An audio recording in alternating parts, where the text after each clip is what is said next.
আলহামদুলিল্লাহ ওয়াসসালাতু ওয়াসসালামু আলা রাসূলিল্লাহ ওয়া আলা আলিহি ওয়া সাহবিহি ওয়া মান ওয়ালা। আল্লাহ সুবহানাহু ওয়া তাআলার অসংখ্য শুকরিয়া, তিনি আমাদেরকে তৌফিক দিয়েছেন দিন সম্পর্কে জানার জন্য, শেখার জন্য, একত্রিত হওয়ার। আল্লাহ সুবহানাহু ওয়া তাআলা যেন আমাদের জানার মধ্যে, শিক্ষার মধ্যে বারাকা দান করেন, আমিন ইয়া রাব্বাল আলামিন। আমরা আলোচনা করতেছিলাম রাসূল সাল্লাল্লাহু আলাইহি ওয়াসাল্লামের সঙ্গী, তার সাহাবী আবু বকর রাদিয়াল্লাহু আনহু জীবনী সম্পর্কে। আমরা আলোচনা করতেছি আবু বকরের জীবনী রাদিয়াল্লাহু আনহু।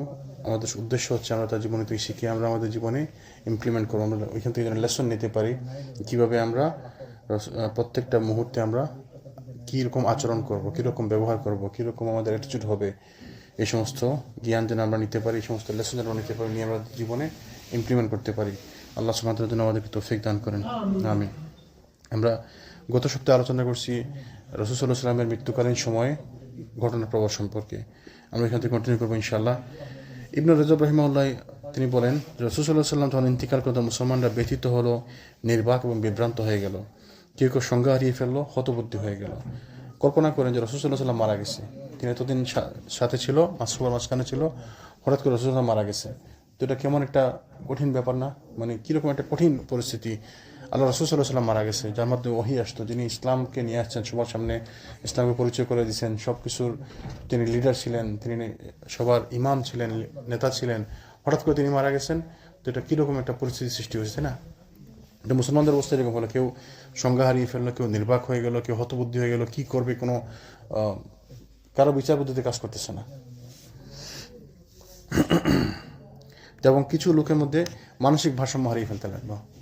তাদের মধ্যে ছিল ওমর রাদিয়াল্লাহু আনহু, মানে একদম হতবুদ্ধি হয়ে গেছে, কী করবে, কোনো কথা বলতে পারছে না, কী বলবে না বলবে, তো মানসিক ভারসাম্য হারিয়ে ফেললো।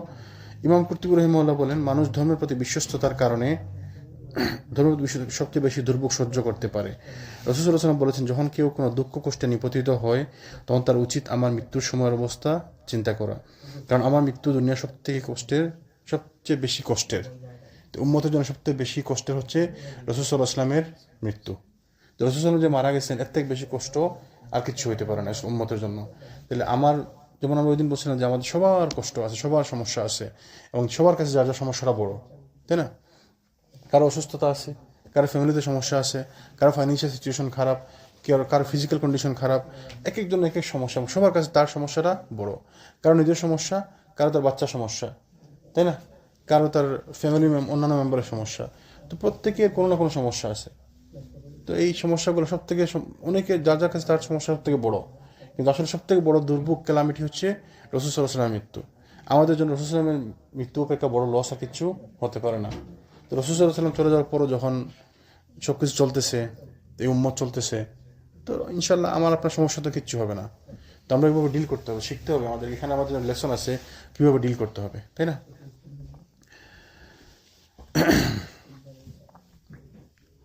কিয়ামতের পূর্ব পর্যন্ত কোনো মুসলমানই এর থেকে বেশি কষ্টের মুখোমুখি হবে না। দুনিয়ার বুকে ওহী নাজিল বন্ধ হয়ে গেছে, নবীর সিলসিলা বন্ধ হয়ে গেছে এই রাসূল সাল্লাল্লাহু আলাইহি ওয়াসাল্লামের মৃত্যুর মাধ্যমে। তো আল্লাহ সুবহানাহু ওয়া তাআলার পক্ষ থেকে কোনো ওহী আসবে না, আর কোনো নবী আসবেন না, আর কোনো মেসেজ আসবে না। তো এইটা চিন্তা করলেই তো আমাদের মনে হয় যেন এটা বিশাল দুর্ভোগ আমাদের জন্য, তাই না? আল্লাহর পক্ষ থেকে কোনো ওহী আসবে না, আর কোনো নবী আসবেন না, কোনো সতর্ককারী আসবে না। এই যে আমরা আপনি যত ভুল করি, আমাদের জন্য কোনো নবী আসবেন না, আর কেউ এসে আমাদেরকে সতর্ক করবে না যে আপনি ঠিক পথে চলেন, আল্লাহর ইবাদত করেন, আমাদেরকে কেউ বোঝাবে না। তো এই দিন এই সিলসিলা বন্ধ হয়ে গেল, তাই না? তো এটা আসলেই দুর্ভোগের কষ্টের।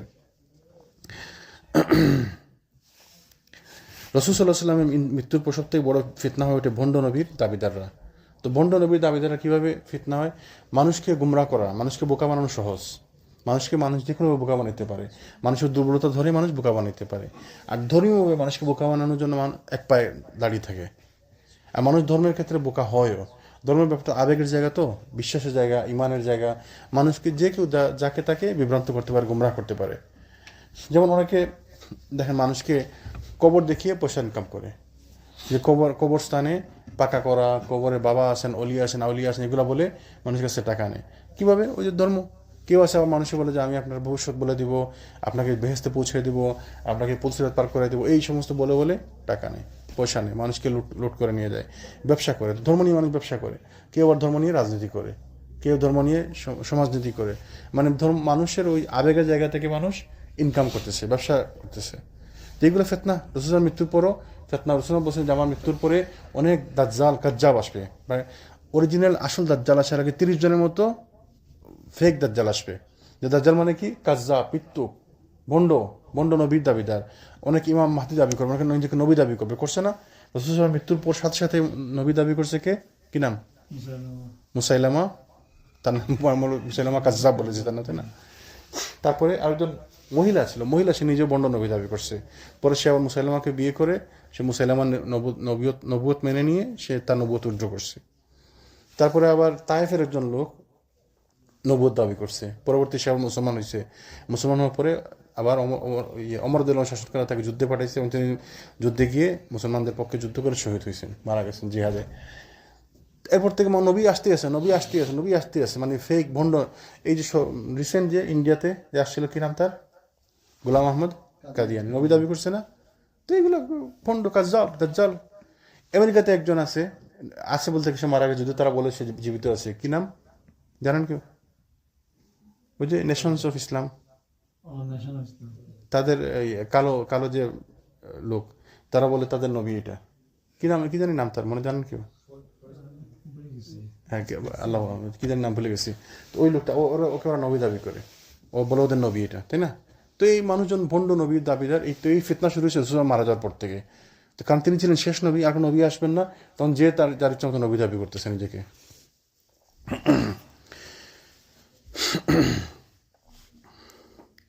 কাজী আবু বকর ইবনে আরবি বলেন, পুরো পরিস্থিতি বেসামাল হয়ে গেল। রাসূল সাল্লাল্লাহু আলাইহি ওয়াসাল্লামের মৃত্যু তাদের পিঠ ভেঙে দিল এবং এটি ছিল জীবনের সবথেকে কঠিন মুসিবত। আলী রাদিয়াল্লাহু আনহু ফাতেমা রাদিয়াল্লাহু আনহুর ঘরে আত্মগোপন করলেন, ওসমান রাদিয়াল্লাহু আনহু নির্বাক হয়ে গেলেন, ওমর রাদিয়াল্লাহু আনহু আবুল তাবুল বলা শুরু করলেন। তো এই সাহাবীদের, বড় বড় সাহাবীদের অবস্থা, তাহলে বাকিদের কি অবস্থা চিন্তা করেন। মানে সবাই একটা বিশাল কঠিন অবস্থার মধ্যে পড়ে গেল। একটা সমাজের নেতা যদি মারা যায় তাহলে কি কঠিন অবস্থা হয় না? একজন বড় নাম করা ইমাম যদি মারা যায়, সমাজে কঠিন অবস্থা হয় না? সবাই কষ্ট পায়, দুঃখ পায়। তো রাসূল সাল্লাল্লাহু আলাইহি ওয়াসাল্লাম, আল্লাহ রসুল সাল্লাল্লাহু আলাইহি ওয়াসাল্লাম সম্ভবত ওমর রাদিয়াল্লাহু আনহুর মতো অন্য কেউ রাসূল সাল্লাল্লাহু আলাইহি ওয়াসাল্লামের মৃত্যুকে এত বেশি অস্বীকার করেনি। রাসূল সাল্লাল্লাহু আলাইহি ওয়াসাল্লাম ইন্তেকাল করার কথা বলছিলেন, তখন তিনি তাদেরকে কঠোরভাবে শাসাচ্ছিলেন যে কেউ যদি বলে রাসূল সাল্লাল্লাহু আলাইহি ওয়াসাল্লাম মারা গেছেন, মুহাম্মদ সাল্লাল্লাহু আলাইহি ওয়াসাল্লাম মারা গেছেন, তাহলে তাকে আমি মেরে ফেলবো, তার কল্লা উড়িয়ে ফেলবো। ওমর বলতেছেন এইভাবে যে মুহাম্মদ সাল্লাল্লাহু আলাইহি ওয়াসাল্লাম মরেননি, তিনি মারা যাননি, তিনি মরতে পারেন না। মানে এরকম একটা কঠিন আবেগের জায়গা থেকে, ভালোবাসার জায়গা থেকে বলছিলেন। তিনি বলতেছিলেন, আল্লাহর কসম, মুসা আলাইহিস সালামের মতো রাসূল সাল্লাল্লাহু আলাইহি ওয়াসাল্লাম আবার ফিরে আসবেন, এবং যারা বলছে যে রাসূল সাল্লাল্লাহু আলাইহি ওয়াসাল্লাম মারা গেছেন, তাদের হাত পা কেটে দেওয়া হবে। ওমর রাদিয়াল্লাহু আনহু বলতেছিলেন, মানুষজন ভয়ে না বলতে পারতেছে রাসূল মারা গেছেন, না সহ্য করতে পারতেছে। তো আবু বকর রাদিয়াল্লাহু আনহু, তিনি রাসূল সাল্লাল্লাহু আলাইহি ওয়াসাল্লামের বাড়িতেই ছিলেন ফজরের পরে, তাই না? কিন্তু তিনি ফজরের পরে যখন দেখলেন যে রাসূল সাল্লাল্লাহু আলাইহি ওয়াসাল্লাম একটু সুস্থ বোধ করতেছেন, একটু ভালো বোধ করতেছেন, তো তিনি গেছেন তার বাড়িতে, একটু মানে বাড়ি থেকে ঘুরে আসতে গেছেন। ওই সময় রাসূল মারা গেছেন। তখন তার কাছে যখন খবর পৌঁছালো, তখন তিনি তাড়াতাড়ি করে ফিরে আসছেন। আবু বকর রাদিয়াল্লাহু আনহু, তিনি দ্রুত তার ঘোড়ায় উঠে বসেন এবং তার বাড়িতে সোজা মসজিদ নববীতে এসে থামেন। কারোর সাথে কোনো কথা না বলে তিনি মসজিদে প্রবেশ করেন। তারপর তিনি আয়েশা রাদিয়াল্লাহু আনহার ঘরে প্রবেশ করেন। সেখানে তিনি রাসূল সাল্লাল্লাহু আলাইহি ওয়াসাল্লামের মৃতদেহের কাছে যান। তাকে একটি চাদরে ডেকে রাখা হয়েছিল। আবু বকর রাদিয়াল্লাহু আনহুর কাছে গিয়ে রাসূল সাল্লাল্লাহু আলাইহি ওয়াসাল্লামের চেহারা মুবারক থেকে কাপড় সরিয়ে চুমু দেন এবং কাঁদতে শুরু করেন। তারপর তিনি বলেন, আপনার জন্য আমার পিতামাতা কোরবান হোক ইয়া রাসূলুল্লাহ। আল্লাহর কসম, আল্লাহ তাআলা আপনাকে দুবার মৃত্যু দিবেন না। তিনি আপনার জন্য যে মৃত্যু নির্ধারিত করে রেখেছিলেন, এর স্বাদ আপনি আস্বাদন করেছেন। তার মানে কি বোঝা গেল? সবাইকে মৃত্যুবরণ করতে হবে। মৃত্যুবরণ করা ছাড়া কারোর কোনো উপায় নেই। প্রত্যেকটা সৃষ্ট জীবকে মৃত্যুবরণ করতে হবে, প্রত্যেকটা সৃষ্ট জীবকে মারা যেতে হবে। কারা মারা যাবে না কেউ বলতে পারেন? বা মারা যাওয়ার ব্যাপারে হানা মতামত আছে? না, শহীদ তো মারা গেছে, ওটা তো আল্লাহ সুবহানাহু ওয়া তাআলা বলছে কোরআনে, তারা মারা গেলেও আসলে তারা মারা না, জীবিত, মানে জৈবিকভাবে তারা মারা গেছে।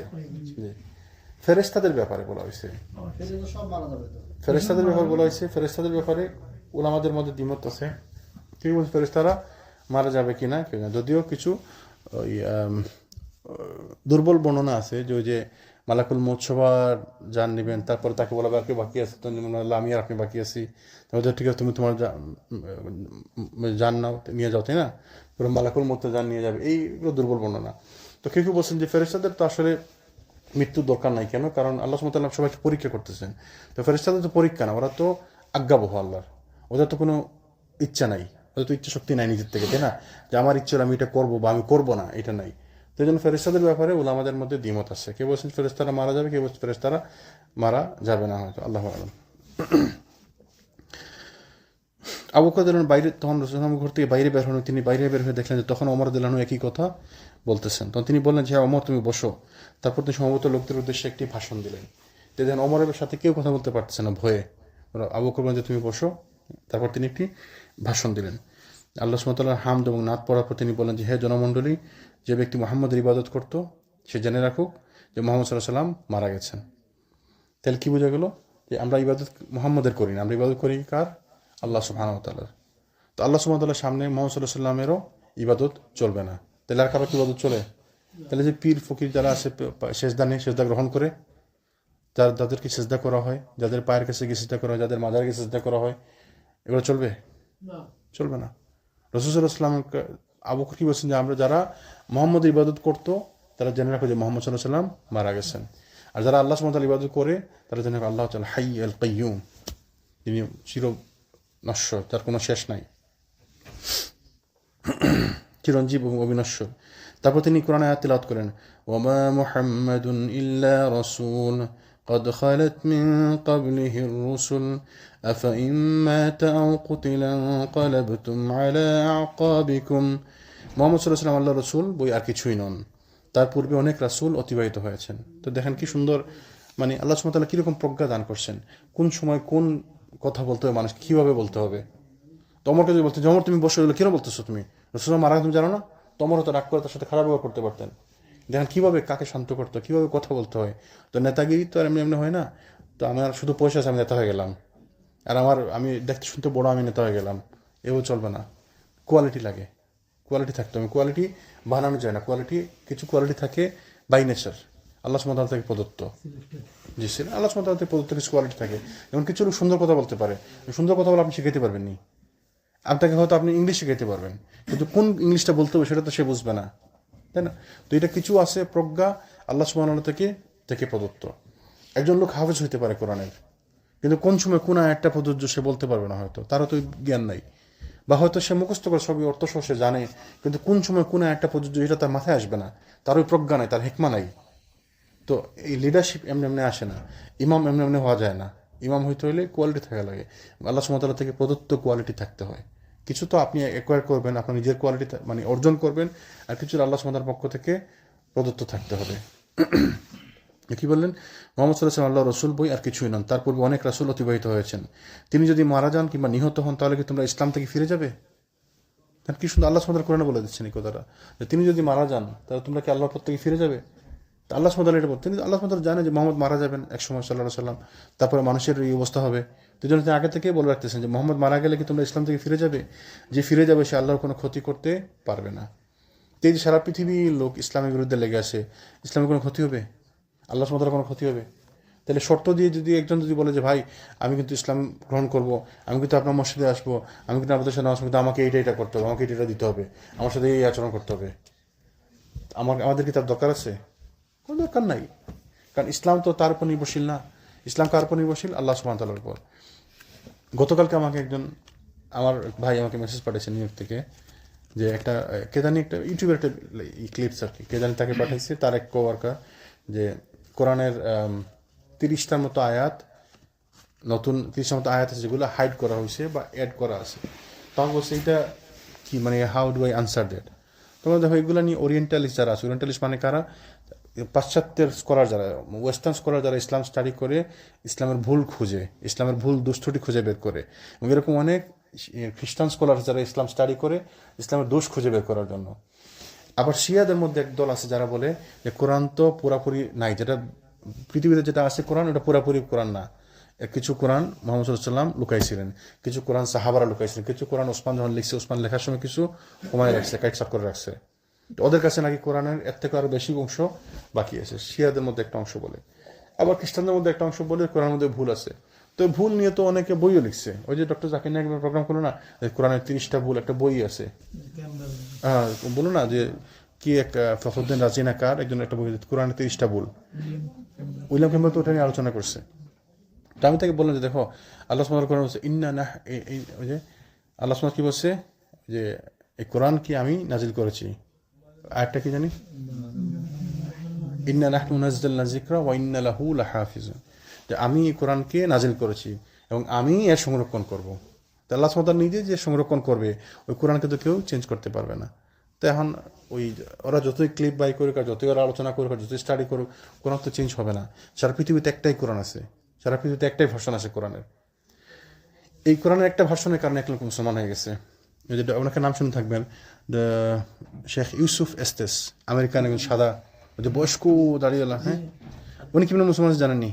উনি যে বলছে একদিন, তাদের ব্যবসা ছিল, একটা ইজিপশিয়ান এক লোকের সাথে, তাদের ফ্যামিলি ব্যবসা, অনেক পুরানা ব্যবসা। তো ইজিপশিয়ান লোকটাও অত নামাজি না আর কি, অত পরেশগার না, কিন্তু মুসলমান তো। তারা আবার খুব পরেশগার খ্রিস্টান ফ্যামিলি ছিল। ইউসুফ এসেসনি বলছে উনি এবং ওনার বাবা, ওনার ভাইরা, ওনার মা সবাই খুব পরেশগার খ্রিস্টান ফ্যামিলি ছিল, খুব রিলিজিয়াস ছিল। তো তাদের বাড়িতেও ইজিপশিয়ান লোকটা আসতো মাঝে মধ্যে, কারণ তাদের ব্যবসায়িক পার্টনার অনেক মানে ভালো ব্যবসা তাদের। তো যখনই আসতো তখন মাঝে মধ্যে আলোচনা হইতো ইসলামী ধর্ম নিয়ে, তো সে কখনো কিছু বলতো না। তো একদিন ইউসুফ এসেস বললো যে আমি ওর সাথে একটু ডিবেট করছি, আমার সাথে ডিবেট করতে, কি নিয়ে? বলে বাইবেল এবং কোরআন নিয়ে। বলে ঠিক আছে, অসুবিধা নেই। তো বললো যে ঠিক আছে, তুমি তোমার ওই কোরআন নিয়ে আসবে একদিন, দিন তারিখ ঠিক করছে ওরা, আর আমি আমার বাইবেল নিয়ে আসবো, একদিন আমরা আলোচনা করবো, ডিবেট করবো। ঠিক আছে, অসুবিধা নেই। তো একদিন যখন আসছে তখন তিনি বললো যে ওই ইজিপশিয়ান লোকটা কোরআন নিয়ে আসছে আর সে বাইবেল নিয়ে আসছে, কয়েকগুলো বাইবেল, যতটা বাইবেল আছে সবগুলো বাইবেল নিয়ে আসছে একত্র করে।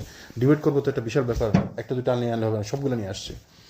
তো আসার পরে বললো তুমি কোরআন কয়টা ভার্সন নিয়ে আসছো? তুমি তোমার সাথে ডিবেট করবো, কয়টা ভার্সন নিয়ে আসছো? আমার কাছে কিন্তু কিং জেমস ভার্সন আছে, ওই রিভাইজ স্ট্যান্ডার্ড ভার্সন আছে, আরও অমুক তমুক ভার্সন আছে, আমি সবগুলো ভার্সন নিয়ে আসছি বাইবেলের, আজকে আমাকে হারাতে পারবা না। তুমি কয়টা ভার্সন নিয়ে আসছো কোরআনের? বললো কোরআনের তো ভার্সন নেই, একটাই ভার্সন। জাকাল্লাহ, কি কি বলো? কোরআনে তো একটাই ভার্সন, ট্রান্সলেশন আছে, ইংলিশ আছে, আরবি আছে, হিন্দি, উর্দু, ফার্সি সব ভাষায় আছে, কিন্তু ভার্সন একটাই। কি বলো তুমি? তো অবাক হয়ে গেছে। মানে সে কখনো এটা চিন্তা করতে পারে না যে কোরআনের মানে ধর্মগ্রন্থের আবার ভার্সন থাকবে না, একটা মাত্র ভার্সন। এই এই একটা মাত্র ভার্সন আছে শুনেই ওইটাতে তার স্ট্রাক করছে, পরে সেটাতে হারানো মুসলমান হয়েছে। মাত্র একটা কোরআন, মানে ও মানে অবিকৃত, ও আনচেঞ্জড একটা ভার্সন একটা ধর্মগ্রন্থের, শুধুমাত্র এই কারণে সে মুসলমান হয়ে গেছে। তো দেখেন আল্লাহ সুবহানাহু ওয়া তাআলার মুজিজা, ওই আনচেঞ্জড যে আছে এইটার কারণে মানুষ দিন পরিবর্তন করতেছে। সুবহানাল্লাহ। তো কোরআন কি চেঞ্জ করতে পারবে কেউ? কখনোই না। তো সারা পৃথিবী, জি হ্যাঁ, উনি তো বিশ্ববিখ্যাত, সব জায়গায় যায়। জি। তো সারা দুনিয়ার মানুষ মিলে যদি ইসলামের বিরুদ্ধে কাজ করে, ইসলামের কোনো ক্ষতি হবে? কোনো ক্ষতি হবে না। এই কিছুদিন আগে দেখলেন না, ওই যে গাজাতে পুরো পৃথিবী মানুষ মিলে কিচ্ছু করতে পারতেছে না। 30-40টা দেশ থেকে ইয়াং ছেলে মেয়ে, সাদা কালো, স্প্যানিশ, মুসলমান, হিন্দু, বৌদ্ধ, খ্রিস্টান, ইহুদি সবাই মিলে গেছে। 30-55টা জাহাজ নিয়ে গেছে ওরা, ওই যে কি সমুদ ফ্লোটিলা নাকি জানতেছিলেন না, নিয়ে গেছে ওরা, ওই রিলেটিভ নিয়ে, খুদাই রিলেটিভ গিয়ে ওরা ওদের ফটো সেশন করতে গেছে। কিন্তু দেখেন আল্লাহ সুবহানাহু ওয়া তাআলা ওদের মাধ্যমে হেল্প করছে না? হয়েছে না? গাজাতে তো যুদ্ধ বন্ধ হয়ে গেছে, হোক না আইওয়াস, তারপর তো বন্ধ হয়ে গেছে। তো এদেরও তো একটা প্রভাব আছে। আল্লাহ সুবহানাহু যখন কাউকে হেল্প, মানে ইসলামের কোনো প্রয়োজন চান, আল্লাহ যাকে তাকে দিয়ে ইসলামের খেদমত করে নিতে পারেন আল্লাহ। তো আপনি যদি মনে করেন যে আমি ইমাম আর আমি বড় মুহাদ্দিস আর বড় মুফাসসির, আমার দ্বারা আমি না হলে ইসলাম চলবে না, ভুল। You are nothing. আপনি আজকে আছেন, কালকে নাই, আপনি এক মুহূর্ত পরে নাও থাকতে পারেন। ইসলাম কি চলতেছে না? ইসলাম চলতেছে। তো এটাই আল্লাহ সুবহানাহু বলছেন কোরআনের মধ্যে যে যারা, তিনি যদি মারা যান, মুহাম্মদ সাল্লাল্লাহু আলাইহি ওয়াসাল্লাম তিনি যদি মারা যান কিংবা নিহত হন, তাহলে কি তোমরা ইসলাম থেকে ফিরে যাবে? যে ফিরে যাবে সে আল্লাহর কোনো ক্ষতি করতে পারবে না। তাহলে যে ইসলাম থেকে ফিরে যাবে সে তার নিজেরই ক্ষতি করলো, ইসলামের কোনো ক্ষতি করতে পারবে না। আর কৃতজ্ঞ লোকদের আল্লাহ যথোচিত পুরস্কার দান করবেন। পরে ওমর রাদিয়াল্লাহু আনহু বলেন যে আল্লাহর কসম, আবু বকরের মুখে আয়াত শোনার পরে আমি হতবাক এবং হতবুদ্ধি হয়ে গেলাম, পায়ের উপর দাঁড়িয়ে থাকতে পারলাম না। আমি তখনই অনুভব করেন যে রাসূল সাল্লাল্লাহু আলাইহি ওয়াসাল্লাম সত্যি ইন্তেকাল করেছেন। পরবর্তী দিনে এক বর্ণনায় বলছিলেন যে আমার মনে হয়েছে ওই আয়াতটা মনে তখনই নাজিল হয়েছে, মানে আমি এই আয়াতটা আমার জানা আছে কিন্তু আমার মাথায় আসতেছিল না। তো এই বললাম একটু আগে, আপনি অনেক হইতে পারে হাফিজ, কিন্তু অ্যাপ্রোপ্রিয়েটলি তার মাথায় আসে না কখন কোনটা বলতে হবে। তো যেন হাফিজ এক জিনিস আর আলেম কিন্তু ভিন্ন জিনিস। তো হাফিজ যে আলেম হবে এমন কোনো কথা নাই, তাই না? ইমাম আল কুরতুবী রাহিমাহুল্লাহ বলেন, এই আয়াতের সাথে সাথে ঘটনা আবু বকরের জন্য বীরত্ব এবং সাহসিকতার বিরাট প্রমাণ বহন করে। তিনি সাহসিকতাকে কঠিন দুঃখজনক পরিস্থিতিতে দৃঢ় এবং স্থির অন্তঃকরণের সাথে বিচার করেন, তাই না? দুনিয়াতে রাসূল সাল্লাল্লাহু আলাইহি ওয়াসাল্লাম মৃত্যু ঘটনার চেয়ে আর কোনো কঠিন দুঃখজনক পরিস্থিতি ছিল না। অনেকে বলছিল যে রাসূল সাল্লাল্লাহু আলাইহি ওয়াসাল্লাম মৃত্যুবরণ করেননি এবং এই দলের মধ্যে ছিলেন ওমর রাদিয়াল্লাহু আনহু। তো পরবর্তী আবু বকর জন্য এসে তিনি পরিস্থিতি সামাল দেন। তারপর ইনশাআল্লাহ আমরা আলোচনা করব যে খলিফা নির্বাচন সম্পর্কে। তো আবু বকর রাদিয়াল্লাহু আনহু যে ভূমিকা ছিল এই ইসলামের হেফাজতের জন্য বা ইসলামের প্রিজার্ভেশনের জন্য, এটা আমরা আলোচনা করবো ইনশাআল্লাহ। যখন রাসূল মারা গেলেন তখন কে নেতা হবে এটা নিয়ে একটি ঠিক অবস্থা সৃষ্টি হলো। কারণ কেউ নেতা হতে চায় না, নেতাগিরি তো কেউ চায় না, তাই না? ইসলামে নেতাগিরি চায় নেওয়া যায়? ইসলামে না, নেতাগিরি চায় নেওয়া যাবে না। তো কেউ তো বলতে পারবো না যে আমি খলিফা, আর কেউ আসলে ওরা তো এই এখলাসের সাথে ওদের খুলুসিয়াত ছিল ওদের মধ্যে, সাহাবীদের মধ্যে। কেউ নেতা হতে চায় না, কেউ নেতা হতে চায়? নেতা হতে কি সোজা ব্যাপার? যে নেতা হবে তার জবাবদিহি করতে হবে আল্লাহর কাছে। প্রত্যেক যদি ওমর জন্য বলছিল একবার কান থেকে, যদি ফুরাত নদীর তীরে একটি কুকুরও যদি না খেয়ে থাকে, তাহলে আমার খেলাফতের মধ্যে আমাকে জবাবদিহি করতে হবে আল্লাহর কাছে। যে সারা রাত ঘুরতেন, রাস্তায় রাস্তায় ঘুরতেন, কে খায় নাই, কে খায় নাই, কার করে খাবার নাই, কার কি অসুবিধা আছে। আমাদের নেতাদের মধ্যে অবস্থা আছে? আমাদের নেতারা এগুলো জানে? সুবহানাল্লাহ। তো নেতা কাকে বলে, নেতা কিভাবে হইতে হবে? ওনারা ছিল নেতা। যখন রাসূল সাল্লাল্লাহু আলাইহি ওয়াসাল্লাম মৃত্যুর ব্যাপারে সব সাহাবীরা নিশ্চিত হওয়ার পর ওই দিনই আনসার সাহাবীদের একটি দল বনু সাঈদা গোত্রের চত্বরে জমায়েত হয়। আনসারদের মধ্যে একটি দল, আনসাররা মিলে, আনসাররা একটু বেশি ছিল, তারা মদিনার অধিবাসী ছিল, তাদের বাড়িঘর ওইখানে, তারা মদিনার আদি বাসিন্দা। তারা ওইখানে একটি এলাকায় একটি গোত্রের চত্বরে, বনু সাঈদা গোত্রের চত্বরে একত্রিত হয়, জমায়েত হয়। ওই দিন ছিল 12 রবিউল আউয়াল, 11 হিজরি, সোমবার। তাদের উদ্দেশ্য ছিল মুসলিম জাতির জন্য প্রথম খলিফা হিসাবে কাউকে নির্বাচন করা। তো খাজরাজ গোত্রের নেতা, দুইটা গোত্র ছিল না, আউস এবং খাজরাজ, তাই না? খাজরাজ গোত্রের নেতা সাদ ইবনে উবাদার নেতৃত্বে আনসার সাহাবীরা জমায়েত হয়েছিল, এবং সাদ ইবনে উবাদা ছিলেন তাদের মধ্যে নেতৃস্থানীয় লোক। তারা চাচ্ছিল যে উনাকে খলিফা বানাবে। এ সময় মুহাজিরগণও আবু বকর রাদিয়াল্লাহু আনহুর নেতৃত্বে একই জায়গায় একই উদ্দেশ্যে সমবেত হয়েছিলেন। আবু বকর রাদিয়াল্লাহু আনহুকে নিয়ে মুহাজিররা এক জায়গায় সমবেত হয়েছে। তো ওই যে দোলাদলি ইসলামে তখনও ছিল, এখনও আছে, আজীবন থাকবে। কিন্তু তার মধ্যে কিছু লোক থাকবে যারা এগুলোর ঊর্ধ্বে উঠে ইসলামের খেদমত করবে। তো সাহাবীদের মধ্যে এটা ছিল আনসার মুহাজির। আনসারদের একটা দল মিলে মিটিং করতেছে, মুহাজিরদের একটা দল মিলে মিটিং করতেছে। এবং এটা হয়েছিল বনুল মুস্তালিক যুদ্ধের সময়, যখন রাসূল সাল্লাল্লাহু আলাইহি ওয়াসাল্লামের সঙ্গে যুদ্ধে গেছে। নেক্সট সাহাবীর সাথে আরেক সাহাবীর একটু ধাক্কাধাক্কি লাগছে, অমুক সাথে বলে দিল, হে মুহাজিরা তোমরা কোথায়, এদিকে আসো। আমাকে আনসাররা এটা করতেছে, সাথে আনসাররা একত্রিত গেলে, আনসাররা তোমরা কোথায় একত্রিত হও। দেখেন কি সুন্দর, মানে মুহূর্তের মধ্যে একত্রিত হয়ে গেল। রাসূল তাদেরকে ডেকে কি বললেন? তোমাদের মধ্যে এখনই জাহিলিয়াতের চিহ্ন বিদ্যমান, তোমরা এখনও জাহিলিয়াতের আহ্বান করতেছো। তো মানে ইসলামে আসলে এগুলো চলবে না। কিন্তু মানুষের মধ্যে এই দুর্বলতা থাকে, আছে। মানুষ দুর্বল, আল্লাহ তাআলা মানুষকে দুর্বল করে তৈরি করছেন, তাই না? দুই জায়গায় মিটিং চলতেছে। তো মুহাজিরদের মধ্যে থেকে একজনকে খলিফা হিসেবে নির্বাচন করতে চেয়েছিলেন। আবু বকর রাদিয়াল্লাহু আনহুর নেতৃত্বে তারা বসছেন। কোনো সিদ্ধান্তে পৌঁছার আগে তারা তাদের আনসার ভাইদের কথা স্মরণ করে একে অন্যকে বলতে লাগলেন, চলুন আমরা আমাদের আনসার ভাইদের কাছে যাই, হয়তো তারা আমাদেরকে কোনো সিদ্ধান্তে পৌঁছতে সহায়তা করবে। তো ওমর রাদিয়াল্লাহু আনহু বলেন যে আমরা আনসার ভাইদের সাথে সাক্ষাতের উদ্দেশ্যে রওনা হলাম। যখন আমরা তাদের নিকটবর্তী হলাম, তখন আমাদের সঙ্গে তাদের দুজন পুণ্যবান ব্যক্তির সাক্ষাৎ হয়। তারা উভয়ই এ বিষয়ে আলোচনা করতেছিলেন যে বিষয়ে লোকেরা ঐক্যমত্য করতেছিল। তারা বললেন, হ্যাঁ মুহাজির, আপনারা কোথায় যাচ্ছেন? তো তারা বলেন, আমরা আপনাদের আনসার ভাইদের উদ্দেশ্যে রওনা দিয়েছি। তারা বলেন যে না, তাদের নিকট এখন না যাওয়া উচিত। কেন? কারণ তারা তাদের মধ্যে মিটিং করছে, তারা তাদের মধ্যে একজনকে খলিফা বানাইতে চায়। আপনারা এখন ওইটার মধ্যে না যাওয়া উচিত, আপনারা আপনাদের বিষয় সমাপ্ত করে নিন। তখন আমি বললাম যে আল্লাহর কসম, আমরা অবশ্যই তাদের কাছে যাব। কে বলতেছেন?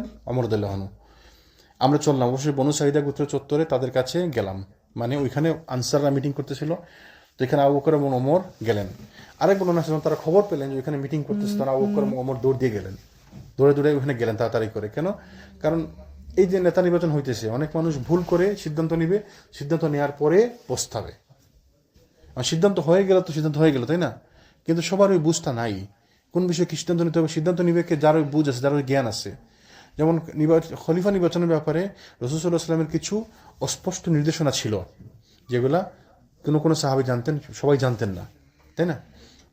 তো যে জিনিস সম্পর্কে আমার জ্ঞান নাই, ওইটা নিয়ে যদি আমি পাকনামি করতে যাই, তাহলে আমি ওটা ক্ষতি করব, দিনের ক্ষতি করে। এবং এইটাই করে মানুষজন, ক্ষতি করে না দিনের। আপনি দেখবেন মসজিদের সভাপতি কে হয়? দেখবেন দাড়ি চেঁচা লোক, মসজিদে আসে না, সপ্তাহে একদিন আসে, 2 সপ্তাহে একদিন আসে, কখনো আসেই না মসজিদে। ঈদের নামাজে আসে মসজিদের সভাপতি। সে সভাপতি কেমনে হয়েছে? কারণ সে পয়সা দিচ্ছে, সভাপতি হয়ে গেছে। সেক্রেটারি ওই দাড়ি চেঁচা লোক, নামাজি লোক না, তারে মসজিদে পাওয়া যায় না, সে মসজিদে আসে না, শুধু মিটিং সেটিং হইলে আইসা একটু মাতবরি করলো আর বেটাগিরি করলো, তাই না? তো এই সমস্ত লোক সিদ্ধান্ত নেয় ইমামের ব্যাপারে, এই সমস্ত লোক সিদ্ধান্ত নেয় মসজিদের ইবাদতের ব্যাপারে, এই সমস্ত লোক সিদ্ধান্ত নেয় মসজিদের রামাদানের অ্যাক্টিভিটি সম্পর্কে। তো সেই ইবাদত কি বুঝে, আর সে রামাদান কি বুঝে, আর সেই ইমামের ইমামতি কি বুঝে? তো এগুলা নিয়ে ক্ষতি করতেছে না, ইসলামের দিনের ক্ষতি করতেছে না, মসজিদের ক্ষতি করতেছে না? তো এইটাই হয়। তো যার যে বিষয়ে জ্ঞান নাই সে বিষয়ে আলোচনা করতে গেলে সমস্যা হয়। এই জন্য আবু বকর এবং ওমর দৌড়ে গেছেন যাতে তারা কোনো সিদ্ধান্ত না নিতে পারে, সিদ্ধান্ত নেওয়ার আগে তাদের কাছে পৌঁছতে হবে। কেন? কারণ খলিফা নির্বাচনের ব্যাপারে রাসূলুল্লাহ সাল্লাল্লাহু আলাইহি ওয়াসাল্লামের নির্দেশনা আছে। তো আপনি যা তার সিদ্ধান্ত নিলে তো হবে না, সবাই মিলে যদি একটা সিদ্ধান্ত নিয়ে নেয় তো সেটা কার্যকর হয়ে গেল। আচ্ছা, তা আমরা আমাদের বলতেছেন আমরা অবশেষে তাদের কাছে পৌঁছলাম। আমরা দেখতে পেলাম তাদের মাঝখানে এক লোক বস্ত্রাবৃত অবস্থায় রয়েছেন। আমরা জিজ্ঞেস করলাম যে ওই লোককে, তখন তারা বলেন যিনি হচ্ছেন সাদ ইবনে উবাদা।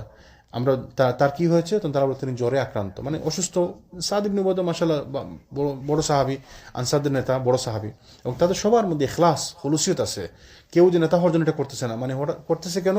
কারণ ইমারত খালি রাখা যায় না, ঠিক না? নেতা থাকতে হবে, ইমামত খালি রাখা যাবে না, ইমাম থাকতে হবে একজন। রাসূলুল্লাহ মারা গেছেন, তাদের সাথে সাথে একজন খলিফা নির্ধারণ করতে হবে। অলরেডি 2 দিন 3 দিন হয়ে গেছে, তাই না? রিসিভ করা লাগবে, জি। তো আমরা কিছুক্ষণ বসার পর তাদের খতিব উঠে দাঁড়িয়ে কালিমা শাহাদা পড়লেন এবং আল্লাহর যথোপযুক্ত প্রশংসা করলেন। এই জিনিসটা আমরা একটু ডিটেলস আলোচনা করতেছি, কারণ এটা জানা দরকার আমাদের। তারপর বললেন যে আম্মা বাদ, আমরা আল্লাহর দিনে সাহায্যকারী এবং ইসলামের সেনাদের, এবং তোমরা হে মুহাজির দল, একটি ছোট্ট দল মাত্র, যে দলটি তোমাদের গোত্র থেকে আলাদা হয়ে আমাদের কাছে পৌঁছেছে। দেখ কি সুন্দর, মানে কথার মধ্যে একটা শুরু থেকেই ওই মানে আমরা বড় তোমরা ছোট। কিভাবে? আমরা আল্লাহর সাহায্যকারী দল আনসার দল। আনসার নাম কে দিছে? আল্লাহ সুবহানাহু ওয়া তাআলা কোরআনের মধ্যে নাম আছে আনসার, বলছে আমরা আল্লাহর সাহায্যকারী দল আনসার দল। আর তোমরা মুহাজিরদের একটি ছোট্ট দল, তোমরা তোমাদের দেশ থেকে ভাগ হয়ে এখানে আসছো, আমরা তোমাদের সাহায্য করেছি। তাহলে কি বোঝা গেল? আমরা বড়, তাই না? আনসারদের মধ্যে একজন কথা বলতেছে। অথচ এরা এখন আমাদেরকে মূল দল থেকে সরিয়ে দিতে এবং খেলাফত থেকে বঞ্চিত করে দিতে চাচ্ছে। যখন তিনি নিশ্চুপ হন তখন আমি কিছু বলার ইচ্ছা রাখলাম। ওমর বলতেছেন আমি কিছু বলার ইচ্ছা রাখলাম, আর আমি আগে থেকে কিছু কথা সাজিয়ে রেখেছিলাম যা আমার কাছে ভালো লাগছিল। মানে আগে থেকে বক্তব্য রেডি করে গেছেন ওমর দান, যে কী বলবেন, এখানে গেলে কী বলবেন। তো আমি ইচ্ছা করলাম যে আবু বকরের সামনে আমি কথাটা পেশ করব। আমি তার ভাষণ থেকে সৃষ্ট রাগকে কিছুটা কন্ট্রোল করতে চাইলাম। আমি যখন কথা বলতে চাই তখন আবু বকর যেন বলেন যে তুমি থামো। আমি তাকে রাগান্বিত করাটা পছন্দ করলাম না। তো আবু বকর বলেন যে ওমর বলতে চাইলেন, তিনি কথা রেডি করে গেছেন, আগে থেকে প্রিপারেশন নিয়ে গেছেন। তিনি বলেন যে আমি বলতে চাইছিলাম, তো আমি শুরু করতে চাইলাম, আবু বকর আমাকে থামিয়ে দিলেন, তুমি থামো। তারপরে তিনি আবু বকর বলা শুরু করলেন। এই কথা আবু বকর কেন করলেন? কারণ তার জ্ঞান ছিল, বুঝ ছিল, তার আইডিয়া ছিল যে ওমর কথা বলতে গেলে রাগ করবেন। কারণ ওমর হচ্ছেন সাধারণভাবে তিনি একটু রাগত স্বভাবের লোক। তো ওমর এই পরিস্থিতি কন্ট্রোল করতে হতে পারবেন না, কারণ এই লোকগুলো অনেকগুলো লোক এখানে, এবং এরা সবাই একটা উদ্দেশ্য নিয়ে বসছে। যদি এইভাবে রাগ করে বলি তারা হয়তো জিনিসটাকে অন্যভাবে নিবে, তাই না? তো আবু বকর বলা নরম স্বভাবের মানুষ, তিনি ভাবলেন যে ঠিক আছে, ওমরকে যদি না বলে আমি বলি তিনি জিনিসটা হয়তো একটু সুন্দর হবে। তো তিনি ওমরকে থামিয়ে দিয়ে তিনি বললেন, আলোচনা করলেন।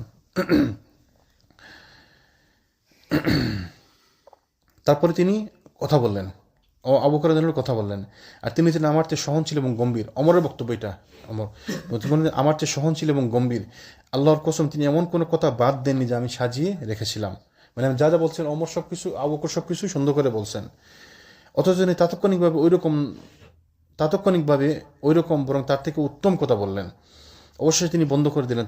এরপর আবার বললেন, তোমাদের ব্যাপারে যেসব উত্তম কাজের কথা বলেছ, আসলে তোমরা এর উপযুক্ত। তবে খেলাফতের ব্যাপারটি কেবল এই কুরাইশ বংশের জন্য নির্দিষ্ট। তো দেখা কি সুন্দর করে বলবে, তোমরা যে এতক্ষণ যা বলছো তোমরা এর উপযুক্ত সম্মান দাবিদার, তাই না? এই সম্মানের উপযুক্ত দাবিদার তোমরা, মানে তোমরা আনসার, আল্লাহর সাহায্যকারী, তোমরা আমাদেরকে সাহায্য করছো, আমাদেরকে আশ্রয় দিচ্ছ, রাসূলকে সাহায্য করছো, সবগুলো ঠিক আছে, তোমরা যোগ্য দাবিদার এবং অবশ্যই তোমরা সম্মানের দাবিদার। কিন্তু খেলাফতের ব্যাপারটা ভিন্ন। রাসূল বলে গেছেন খেলাফত হতে হবে কুরাইশদের মধ্য থেকে, হাদিস, তাই না?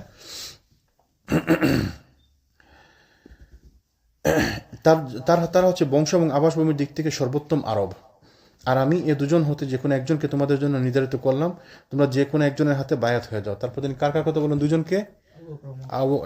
আবু বকর বলতেছেন যে এই দুজনের মধ্য থেকে একজনকে তোমরা নির্ধারণ করে নাও, আমি এদের একজনের কাছে বায়াত করতে রাজি আছি। কে? ওমর এবং আবু উবাইদা আমির ইবনে জাররাহ। আবু উবাইদা কেন? আবু উবাইদা কারণ রাসূল তার জীবদ্দশায় সাহেব বলছিলেন যে আবু উবাইদা হচ্ছে এই উম্মতের আমিন, এই উম্মতের আমানতদার। আবু উবাইদা, যাকে রাসূল বলে গেছেন আমানতদার, উম্মতের আমিন, তার থেকে যোগ্য প্রতিদ্বন্দ্বীর কে হইতে পারে? এই জন্য আবু বকর বলছেন যে না, হয় আবু ওমর নাহলে আবু উবাইদা আমির ইবনে জাররাহ, দুজনের মধ্যে একজনকে আপনারা নির্ধারিত করে নিন কুরাইশদের মধ্যে থেকে। খেলাফত থাকতে হবে কুরাইশদের মধ্যে। তারপর তিনি আমার এবং আবু উবাইদার হাত ধরলেন। তিনি আমাদের মাঝখানে বসা ছিলেন। আমি তার এক কথা ব্যতীত যত কথা বলেছেন কোনোটাকে অপছন্দ করিনি। আবু উবাইদা বলেন যে আল্লাহর কসম, আবু বকর যে জাতির মধ্যে বর্তমান আছেন সে জাতির উপর আমি শাসক নিযুক্ত হওয়ার চেয়ে এটাই শ্রেয় যে আমাকে অগ্রসর করে আমার ঘাড় ভেঙে দেওয়া হবে। দেখেন, আপনি ব্যাপারটা খেয়াল করেন। আবু বকর যখন কথা বললেন, তার হাতে যখন ফ্লোর ছিল তার কাছে, তিনি খেলাফত দিয়ে দিলেন কার কাছে, মানে নেতাগিরির দায়িত্ব দিচ্ছিলেন কার কাছে? অমরকে অথবা আবু উবাইদাকে। তিনি নিজে খেলাফত নিতে চাইলেন না, নেতা হতে চাইলেন না। আর আমরা সবাই নিজে নেতা হতে চাই। আমাকে সুযোগ দেন, আমি নেতা হব। আমি একাকে সুযোগ দিব না তো। আমাকে যদি দায়িত্ব দেন, আমি নেতা হব। আপনাকে দায়িত্ব দেন, আপনি নেতা হবেন। তা আমাদের অবস্থা হয়েছে এরকম। অমরকে যখন আবু উবাইদাকে যখন বলা হলো, তার কথা বলতেন, বলেন যে না না না, কি বলেন? আবু বকর যে জাতির মধ্যে বিদ্যমান, ওই জাতির আমি শাসক হব? অসম্ভব। তার থেকে আমার ঘাড় আপনারা ভেঙে দেন। মানে কিরকম খলুসিয়ত এদের মধ্যে।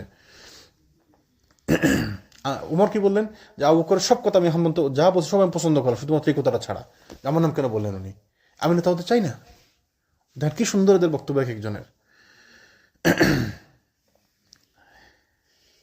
তারপর তিনি বললেন যে আমাকে অগ্রসর করে আমার ঘাড় ভেঙে দেওয়া হবে, ফলে তা আমাকে কোনো গুনার কাছে নিয়ে যেতে পারবে না। যদি আমার ঘাড় ভেঙে দেন তাহলে আমাকে আর কোনো গুনার কাছে নিয়ে যেতে পারবে না। মানে এই যে খলিফা যদি আমাকে বানানো হয় তাহলে কত গুনাহ আমার দিয়ে হবে, চিন্তা করেন। সুবহানাল্লাহ। হে আল্লাহ, হয়তো আমার আত্মা আমার মৃত্যুর সময় এমন কিছু আকাঙ্ক্ষা উঠতে পারে যা আমি পাচ্ছি না। তখন আনসারদের ব্যক্তি বলে উঠল, আমি এই জাতির অভিজ্ঞ বংশগত সম্ভ্রান্ত। হে কুরাইশগণ, আমাদের হতে হবে এমন এক আমির, আর আমাদের হতে হবে এক আমির, আর তোমাদের হতে হবে এক আমির। তার একজন সম্মানী লোক কুরাইশ আনসারদের মধ্যে দাঁড়িয়ে সমাধান দিল, তাহলে এক কাজ করে খলিফা দুজন হবে, একজন তোমাদের মধ্য থেকে, একজন আমাদের মধ্য থেকে। ওই যে বিভাজনের এ সময় অনেক কথা হইচই শুরু হয়ে গেল। তো আমি এই মতবিরোধের দরুন শঙ্কিত হয়ে পড়লাম। তাই আমি বললাম যে হ্যাঁ আবু বকর, আপনি হাত বাড়ান। তো অমর দল কি বললেন? ওই যখন ওই চিল্লাচিল্লি চলতেছে, কথাবার্তা চলছে, তিনি আবু বকর কি বললেন যে আবু বকর আপনি হাত বাড়ান। তো হাত বাড়ান, তিনি তার হাতে বলেন যে আমি আপনার হাতে বায়াত করলাম, আপনাকে খলিফা হিসেবে মেনে নিলাম, আর আপনার সবাই আসেন তার কাছে বায়াত নেন। এই বলার সাথে সাথে সবাই এসে বায়াত নেওয়া শুরু করলো। এই যে খলিফা হয়ে গেল। তো এই যদি সাহস করে সিদ্ধান্ত না নিতেন তো এই চলতে থাকতো তাহলে কি বোঝা গেল? অনেক সময় কেওয়াসের মাঝখানে আপনাকে সিদ্ধান্ত নিতে হবে। সবার যদি ওই বুঝ থাকতো তাহলে তো কেওয়াস করতো না। তো এই বুঝ সবার মধ্যে থাকে না। যার মধ্যে ওই বুঝ থাকে সে সিদ্ধান্ত নিবে। তো সব জায়গায় গণতন্ত্র চলবে না, সব জায়গায় মতামত চলবে না। মতামত সবার নিতে গেলে সমস্যা। সবার মধ্যে কি বুঝ আছে নাকি? ধরেন আপনি একটা কোরআনের একটা আয়াত পড়লেন, আয়াত পড়ে কোরআনের তাফসির করতে লাগলেন। তাফসিরটা তো আপনার মন দিয়ে করলে হবে না, আমার মন দিয়ে করলে। তাফসির করতে হবে কোরআনে আগের যুগের মুফাসসিররা যে বর্ণনা করে গেছেন, তাই না? ওদের বর্ণনা অনুযায়ী তাফসির করতে হবে। রাসূল কি বুঝেছেন, হাদিসে কি আসছে, সাহাবীদের বুঝকে ওই সময় ওটা অনুযায়ী তাফসির করতে হবে, ঠিক না? তখন আমি তাফসিরের ব্যাপারে আলোচনা করতাম। আমি যদি 8 জন 9 জন 10 জনের মত নিতে যাই, আপনি কি মনে করেন, আপনি কি মনে করেন, আপনি কি মনে করেন, আপনি কি মনে করেন, আপনি কি মনে করেন, চলবে না। যার বুঝ আছে সেই সিদ্ধান্ত নেবে তাফসিরের ব্যাপারে, যার জ্ঞান আছে ওই ব্যাপারে সেই সিদ্ধান্ত নেবে। আর যদি আমার মতো লেমেনদেরকে জিজ্ঞেস করে তাফসিরের ব্যাপারে, তো আমি তো যাতা একটা বলে দেবো, ঠিক না? তারপর তিনি হাত বাড়ালেন, আমি তার হাতে বায়াত হলাম। মুহাজিরগণ তার হাতে বায়াত হলেন, অথবা আনসারগণ তার হাতে বায়াত হলেন। বাস হয়ে গেল। মুসনাদে আহমদের বর্ণনা অনুসারে আবু বকর রাদিয়াল্লাহু আনহু কথা বলেন, তিনি আনসার সম্প্রদায়ের ব্যাপারে কোরআনের আয়াতে যা নাজিল হয়েছে এবং রাসূল সাল্লাল্লাহু আলাইহি ওয়াসাল্লাম যা বলেছেন তা সবিস্তারে উল্লেখ করলেন। তিনি সাদ ইবনে উবাদা রাদিয়াল্লাহু আনহুর দিকে লক্ষ্য করে বললেন, দেখেন এখন তাকে লক্ষ্য করে বলতেছেন, যাকে তারা খলিফা বানাতে চাইছিল, সাদ ইবনে উবাদা, তাকে লক্ষ্য করে বললেন যে নিশ্চয়ই আপনি জানেন যে রাসূল সাল্লাল্লাহু আলাইহি ওয়াসাল্লাম বলেছেন, সমস্ত লোক যদি এক উপত্যকার দিকে যাত্রা করে আর আনসার সম্প্রদায় সে উপত্যকার পথে নাকি অন্য পথে চলতে আরম্ভ করে, তবে আমি আনসারদেরই সহযাত্রী হয়ে চলব। রাসূল সাল্লাল্লাহু বলতেছিলেন আবু সাদ ইবনে উবাদাকে বলতেছেন যে রাসূল সাল্লাল্লাহু আলাইহি ওয়াসাল্লাম এক বর্ণনায় বলছেন না, আপনার মনে নাই যে তিনি কি বলছেন, যদি সারা সব লোক একদিকে যায় আর আনসাররা একদিকে যায়, তাহলে আনসাররা যেদিকে আমি ওইদিকে যাবো। যেটা কেন বলছেন? তাদের সম্মান বোঝানোর জন্য, তাদেরকে মনে করছেন আপনাদের সম্মানের ব্যাপারে মনে করে দিচ্ছেন। হে সাদ, আপনার সম্ভবত এটিও মনে আছে যে কেন তখন আপনিও সে মজলিসে বসা ছিলেন। রাসূল সাল্লাল্লাহু আলাইহি ওয়াসাল্লাম কুরাইশদের সম্বন্ধে বলেছেন যে জাতির নেতা হচ্ছে কুরাইশ সম্প্রদায় থেকেই হবে। জাতির নেতা হবে কুরাইশ সম্প্রদায় থেকে। কুরাইশরাই হবে ইসলামী রাষ্ট্রের কর্ণধার। তাদের ভালো লোকেরা ভালো লোকেরই অনুসরণ করবে এবং তাদের মন্দরা মন্দ লোকেরই অনুসরণ করবে। এটা শুনে সাদ রাদিয়াল্লাহু আনহু বললেন যে নিঃসন্দেহে আপনি সত্য বলেছেন, আমরা থাকবো পরামর্শদাতা আর আপনারা হবেন নেতা। সাদকে মনে করে দিলেন যে আপনার মনে আছে রাসূল সাল্লাল্লাহু আলাইহি ওয়াসাল্লাম এক বর্ণনায় বলছিলেন, এবং আপনিও মজলিসে ছিলেন, আমি মনে আছে আমার, যে রাসূল কি বলছিলেন যে নেতা হবে কুরাইশদের মধ্য থেকে, আর যারা ভালো লোক তারা তাদের অনুসরণ করবে, যারা খারাপ লোক তারা তাদের বিরোধিতা করবে, তাই না? তো সাদ রাদিয়াল্লাহু আনহু তার মনে পড়লো সাথে সাথে হাদিসটা, এবং সাথে সাথে তা আবু বকরের হাতে বায়াত করলেন। তাহলে যখন হাদিস সামনে আসলো তখন সব মতভেদ বাতিল হয়ে গেল। এবং এটি হচ্ছে প্রিন্সিপাল, উসুল, ইসলামের এটি একটি উসুল। আল্লাহ সুবহানাহু ওয়া তাআলা বলছেন না, ফাইন তানাযাতুকুম শাইউন ফারুদ্দুহু ইলাল্লাহি ওয়া রাসূলিহি, যখন তোমাদের মধ্যে মতানৈক্য দেখা দিবে তোমরা ফিরে যাও আল্লাহ এবং তার রাসূলের দিকে। ফারুদ্দুহু ইলাল্লাহি ওয়া রাসূল, তোমরা আল্লাহ এবং তার রাসূলের দিকে ফিরে যাও। মানে কোরআনের মধ্যে কি আছে দেখো, হাদিসের মধ্যে কি আছে দেখো। হাদিস থেকে যদি কোনো রেফারেন্স পাওয়া যায়, বাস কথা শেষ, মারামারি শেষ, তাই না? তো আমাদের মধ্যে তো ওই ইমান আমাদের নাই, তো আমাদেরকে ওই ইমান ডেভেলপ করতে হবে, তাই না? তো এইখানে কিছু জিনিস আসলে আলোচনা করা দরকার। যেমন আবু বকর রাদিয়াল্লাহু আনহু যে পরিস্থিতি সামাল দেওয়ার যে ক্ষমতা, কি সুন্দর পরিস্থিতি সামাল দিলেন না? ওমর রাদিয়াল্লাহু বলতে চাইলেন, যদি ওমর বলতেন তাহলে জিনিসটা হয়তো অত সুন্দর হইতেন। ওমর রাদিয়াল্লাহু হয়তো রাগ করে বলতেন, রাগারাগি করে বলতেন, তাই না? আবু বকর তো সুন্দর করে বলছেন। আবার দেখো রাসূল সাল্লাল্লাহু আলাইহি ওয়াসাল্লাম মৃত্যুর সময় আবু বকর রাদিয়াল্লাহু কি সুন্দর করে, কেউ কিছু করতে পারছেন না, তিনি এসে ঠিকই ওমরকে সামাল দিলেন, ঠান্ডা করলেন, সবাইকে পরিস্থিতি বুঝালেন, সবাই মেনে নিল সন্তুষ্ট চিত্তে, তাই না?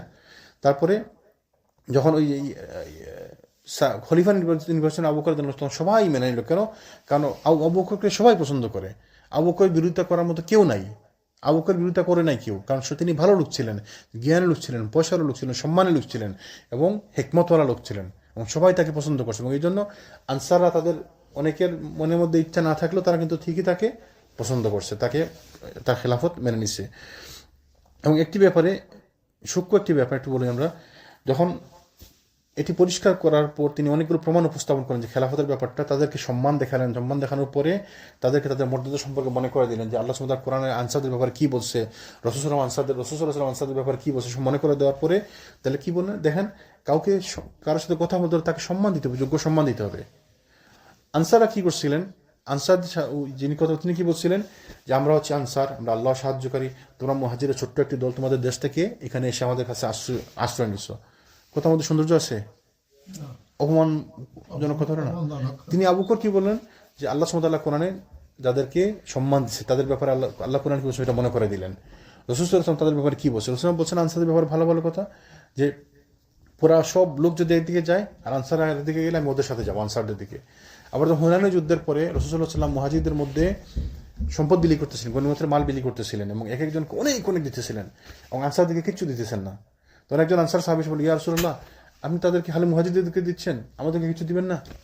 রাসূল কি বলছিলেন যে তোমরা কি সন্তুষ্ট হবে না যদি এটা জানো যে আমি তোমাদের কাছে ফিরে যাব, যে তোমাদের সাথে আমি ফিরে যাব? তখন তারা সন্তুষ্ট হবে, ইয়া রাসূলুল্লাহ, এর থেকে উত্তম আমাদের জন্য কিছু হতে পারে না। তোমরা কি ভুলে গেছো আমি বলছিলাম ওই যে যখন আমরা বায়াত নিই, বায়াতে আকাবা, যে রাসূল মদিনা যাওয়ার আগে কি বলছিলেন যে আমার মৃত্যু হবে তোমাদের সাথে, আমি থাকবো তোমাদের সাথে সব সময়। তাহলে এই যে আনসারদের এইগুলো মর্যাদা না আনসারদের, তো তিনি আবু বকর এগুলো মনে করে দিলেন, মনে করে দিলে তাদেরকে সম্মানিত করলেন। তারপরে বললেন যে আসলে সবগুলো ঠিক আছে, কিন্তু খেলাফত হতে হবে কুরাইশদের মধ্যে। কেন, কীভাবে? কারণ রাসূল সাল্লাল্লাহু আলাইহি ওয়াসাল্লাম বলে গেছেন। তারপর তিনি একটা আয়াত পেশ করলেন, আয়াতটাকে একটু খেয়াল করে শুনুন। এটার মধ্যে খুব সূক্ষ্ম একটি অন্তর্নিহিত হিকমত আছে। লিল ফুকারাইল মুহাজিরিন আল্লাযীনা ইউখরিজু মিন দিয়ারিহিম ওয়া আমওয়ালিহিম ইয়াবতাগুনা ফাদলাম মিনাল্লাহি ওয়া রিদওয়ানা ওয়া ইয়ানসুরুনাল্লাহ ওয়া রাসূলাহু। এ সম্পদ অভাবগ্রস্ত মুহাজিরদের জন্য যারা নিজেদেরকে ঘর বাড়ি এবং সম্পত্তি হতে উৎখাত হয়েছে, তারা আল্লাহর অনুগ্রহ এবং সন্তুষ্টি কামনা করে আল্লাহ এবং তার রাসূলের সাহায্য করে, এবং তারাই তো সত্যাশ্রয়ী, তারাই তো সত্য অনুসন্ধানী, মানে তারাই সত্যের পথে। মুহাজিরদের কথা আল্লাহ বলছেন। কি আবার বলি আমি, এ সম্পদ মানে কোনো একটি যুদ্ধের সময় একটি যুদ্ধের ব্যাপারে আলোচনা করতেছিলেন, আল্লাহ আয়াত নাযিল ছিল। এ সম্পদ অভাবগ্রস্ত মুহাজিরদের জন্য যারা নিজেদের ঘর বাড়ি এবং সম্পত্তি হতে উৎখাত হয়েছে, তারা আল্লাহর অনুগ্রহ এবং সন্তুষ্টি কামনা করে এবং আল্লাহ এবং তার রাসূলের সাহায্য করে, এবং তারাই তো সত্যাশ্রয়ী। যদিও মুহাজিরদের আগমনের পূর্বে এ নগরীতে বসবাস করেছে ও ঈমান এনেছে কারা? আনসারদের কথা বলছেন না এখন, মানে এখন বলছেন মুহাজিরদের কথা আগে, আর এখন বলছেন যারা, অথচ এদের আগেও মদিনাতে বসবাস করে আরেক দল যারা তাদেরকে সাহায্য করেছে।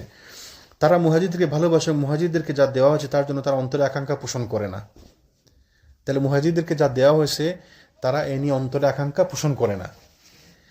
আর তারা তাদেরকে নিজেদের উপর প্রাধান্য দেয়, এবং নিজের অভাবগ্রস্ত হলেও যারা কার্পণ্য হতে নিজেদেরকে মুক্ত করেছে তারাই সফল কাম। তারা মুহাজিরদেরকে নিজেদের উপরে প্রাধান্য দেয় এবং তারাই হচ্ছে সফল কাম, তাই না?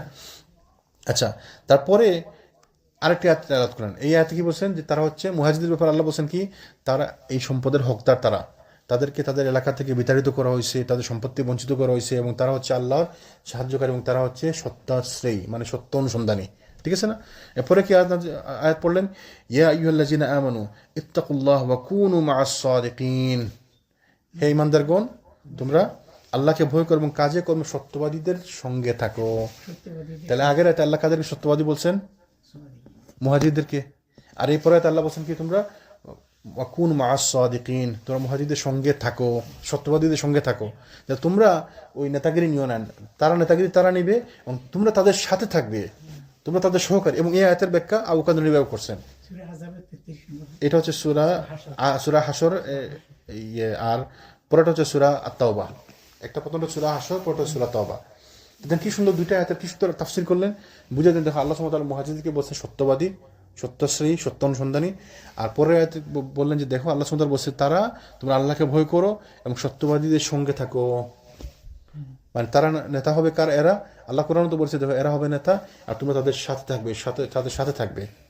তো এবং তারা যা পায় তোমরা এটা নিয়ে আকাঙ্ক্ষা করবে না, অন্তরে আকাঙ্ক্ষা পোষণ করবে না। সুবহানাল্লাহ। তাহলে দেখেন কি সুন্দর ব্যাপার।